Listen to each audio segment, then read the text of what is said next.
ทั้งเรื่องดีไซน์ชาเลนจ์ที่มีการเอาโจทย์ทางธุรกิจแล้วก็ให้น้องๆที่เป็นนักศึกษาเข้ามาออกแบบแข่งกันนะครับ My name is PUM LEFEBURE, or PUM LEFEBURE.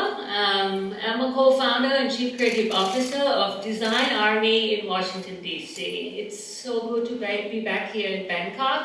And first, I would like to thank SCG team and executive for inviting me to be here. It's always great to be back home. And I think it's so important to work with a corporation that truly understand and value the value design and understand that any good design is a cornerstone of any good business. And from what I have noticed, good executive and company that is forward thinking always have the design as one part of the equation, and it's extremely important.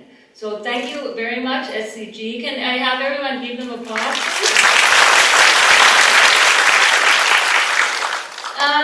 So today's topic of discussion is master the art of seduction. Interesting topic. Do you guys believe in love at first sight? Do you believe the feeling of falling in love for the first time and that feeling somehow stays with you forever?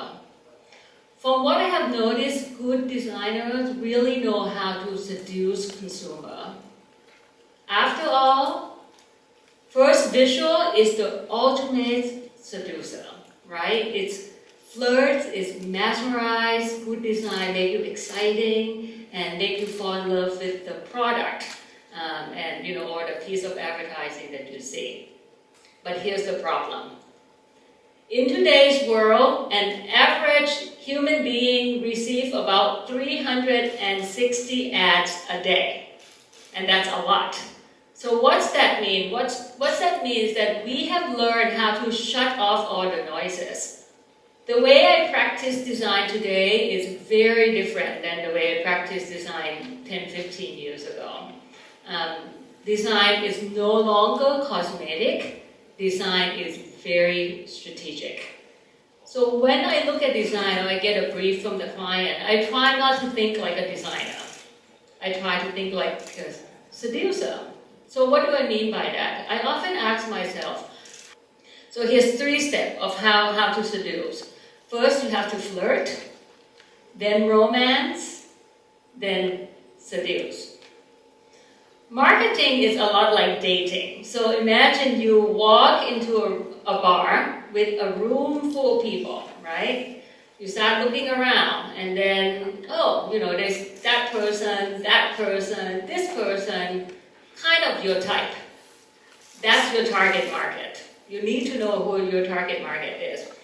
Then you start feeling, okay, you make some eye contact and, kind of wink a little bit so that those people notice who you are. Then the romance begins.